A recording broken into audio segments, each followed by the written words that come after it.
Bernie Sanders, senador dos Estados Unidos, voltou a criticar o envolvimento americano em conflitos internacionais. Em novo discurso, ele foi direto. Os Estados Unidos não podem ser arrastados para a guerra de Netanyahu. Seja membro do canal. Tenha acesso a lives exclusivas com parlamentares, direto dos corredores de Brasília. Thank you very much for joining me. In the year 2025, one might have hoped that the global community would be working together to address the existential threat of climate change, working to prevent future pandemics, working to address the massive levels of income and wealth inequality that exist, working to improve the standard of living of struggling people all over the world. But tragically, that is not where we are today. Quite the contrary. Instead of addressing the major crises that we face, the world is now looking at the terrible war in Ukraine, started by Putin, which has taken hundreds of thousands of lives over the last 3 years. We are looking at the horrific war in Gaza, where, as we speak, thousands of Palestinian children are facing starvation due to Israel's inhumane and illegal war policies. And now we face a dangerous and escalating war in Iran, which was begun in violation of international law by the extremist Netanyahu government. And the main point that I want to make today is that it is absolutely imperative that the United States not be dragged into this war. Let me say a word about how this war began. On Thursday, Netanyahu launched an illegal and unilateral surprise attack on Iran, bombing targets across the country and killing hundreds of people.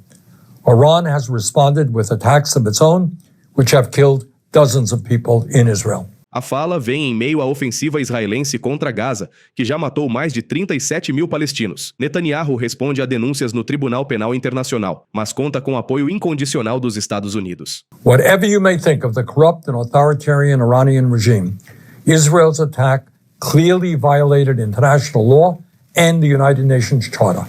While every country has the right to defend itself, they do not have the right to launch so-called preemptive wars of this kind. But let's remember who Netanyahu is. He is a war criminal under indictment by the International Criminal Court for starving innocent people and killing civilians in Gaza. At this very moment in Gaza, Israel continues to prevent the UN from delivering humanitarian aid. And just today in Gaza, Israeli tanks fired into a crowd desperately trying to collect food, killing at least 59 people. So it should come as little surprise that Netanyahu ignored international law to start this war with Iran. But Netanyahu's decision to strike also directly contravened the express wishes of the United States, which was seeking a diplomatic resolution to the long-standing tensions around Iran's nuclear program. In recent months, the United States has held 5 rounds of negotiations with Iran to resolve these long-standing concerns. Let me repeat. In recent months, the United States has held 5 rounds of negotiations with Iran to resolve these long-standing concerns. A 6th round of talks was planned for Sunday, but Netanyahu chose instead to start this war. So let's be clear.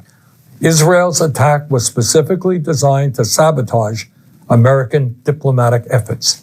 In fact, in its first round of strikes, Israel assassinated the man overseeing Iran's nuclear negotiating team. And let's also remember that U.S. intelligence has never indicated that Iran has made the decision to build a nuclear weapon. Just a few months ago, Trump's own director of national intelligence, Tulsi Gabbard, testified to Congress that, quote, the intelligence community continues to assess that Iran is not building a nuclear weapon, end of quote. But Netanyahu chose to attack, crippling diplomatic efforts and risking a full-blown regional war. He is now openly talking about regime change in Iran and threatening to kill the political leadership of that country without any thought to the chaos that might ensue. Let's also not forget that the current Islamic regime in Iran is itself the product of a Western-backed coup in 1953 that overthrew the democratically elected government of Iran and replaced it with a corrupt autocrat. Sanders rompe o silêncio da maioria dos políticos americanos e denuncia que essa guerra não é dos Estados Unidos. É uma escolha do governo de Israel e que quem está pagando o preço são civis inocentes. The critical question now is whether the United States will get dragged into Netanyahu's war. In my view, that would be a disaster. The United States must not be involved with another Netanyahu war, not militarily or financially. The United States Constitution is crystal clear. There can be no offensive use of military force against Iran or any other country without an explicit authorization from Congress. No such authorization exists, and any U.S. involvement would therefore be illegal. The United States has already provided hundreds of billions of dollars to Israel over the last many decades. Last year alone, U.S. taxpayers provided more than $22 billion in military aid to Israel.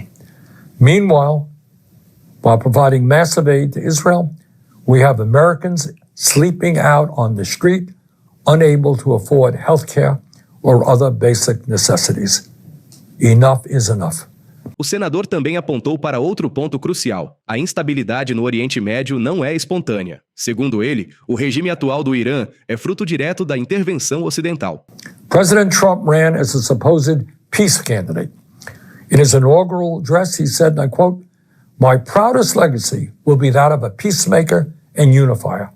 That's what I want to be, a peacemaker and a unifier," end quote. Very fine words.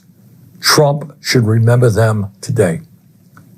Supporting Netanyahu's war against Iran would be a catastrophic mistake.